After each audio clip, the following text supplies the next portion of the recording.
What's the most embarrassing secret you accidentally exposed? It started when Uncle Mike asked me to fix his computer last month. Simple virus removal, nothing major. I'm the family tech guy, so this was routine. But when I opened his desktop, there was a folder labeled Restaurant Finances that I'd never seen before. I clicked it thinking it was normal business stuff, tax documents, maybe payroll records. Instead, I found a digital paper trail that made my blood run cold. Spreadsheets showing money being funneled through all 5 of our family restaurants. Cash deposits that didn't match sales records.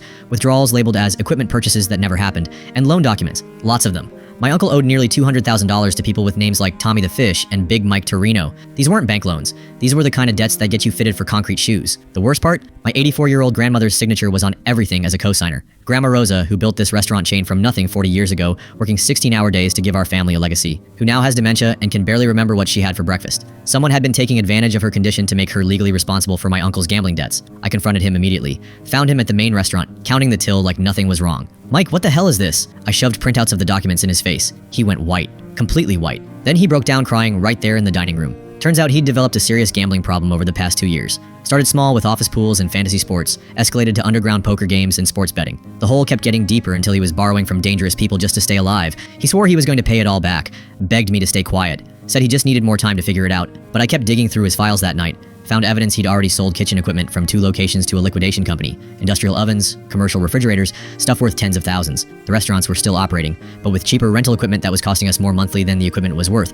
He wasn't trying to pay the money back. He was planning to sell everything and disappear. Here's where it gets worse. I found email exchanges between Mike and my own father. Dad knew about everything. He'd been helping orchestrate the whole scheme, moving money between accounts and creating fake invoices to justify the cash flow.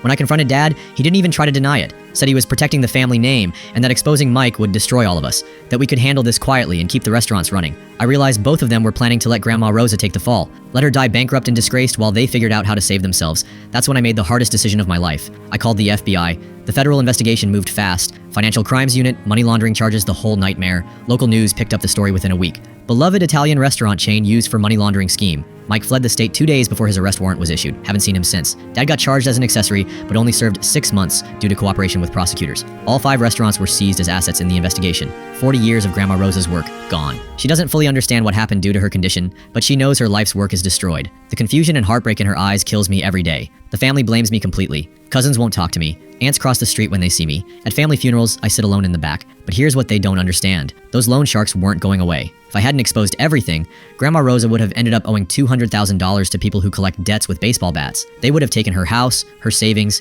everything. I saved her life, even if I couldn't save her legacy. Sometimes I wonder if I should have found another way, but Mike was never going to stop gambling, and Dad was never going to stop enabling him. I destroyed my family to save my grandmother. Still don't know if it was the right choice.